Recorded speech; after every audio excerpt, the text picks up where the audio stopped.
বিদেশে ফ্র্যাঞ্চাইজি লিগে ব্যস্ত সময় কাটালেও দেশে ফেরার বিষয়ে নিজের অবস্থান স্পষ্ট করেছেন ইতিহাসের অন্যতম সেরা ক্রিকেটার সাকিব আল হাসান। একান্ত সাক্ষাৎকারে তিনি জানিয়েছেন, সরকার বা প্রশাসনের পক্ষ থেকে স্বাভাবিক নিরাপত্তা ও হয়রানি না করার নিশ্চয়তা মিললেই আর দেরি নয়, দেশে ফিরবেন তিনি।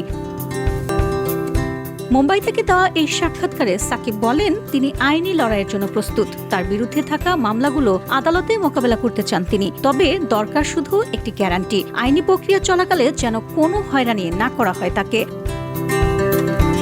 সাকিবের ভাষায়, আমি ফিরবো, কোর্টে যাব, মামলাও লড়বো, কিন্তু আমার নিরাপত্তা তো দিতে হবে। যদি কালকেই গ্যারান্টি দেওয়া হয়, আমি পরশুই দেশে ফিরবো। এদিকে ব্যাংক অ্যাকাউন্ট ফ্রিজ থাকায় সাধারণ মামলাও নিষ্পত্তি করতে পারছে না বলে দাবি তার। দীর্ঘ তদন্তেও কোনো অনিয়ম প্রমাণিত হয়নি, এমন কথাও জানিয়েছেন তিনি। 2024 সালের অক্টোবরে দেশে ফেরার পরিকল্পনা থাকলেও শেষ মুহূর্তে তা ফেস্তে যায়। দুবাই পৌঁছে তিনি জানতে পারেন না আসাই ভালো। এরপর দুবাই একদিন থেকে ফিরে যান তিনি।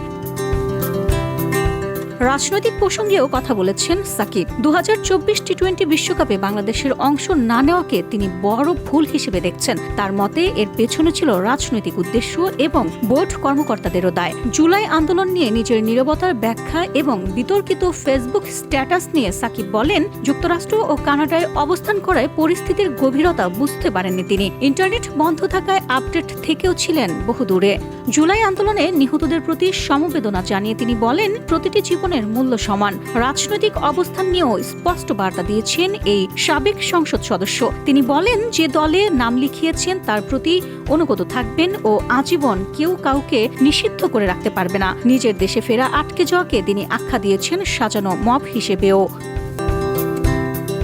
VOD Bangla news desk.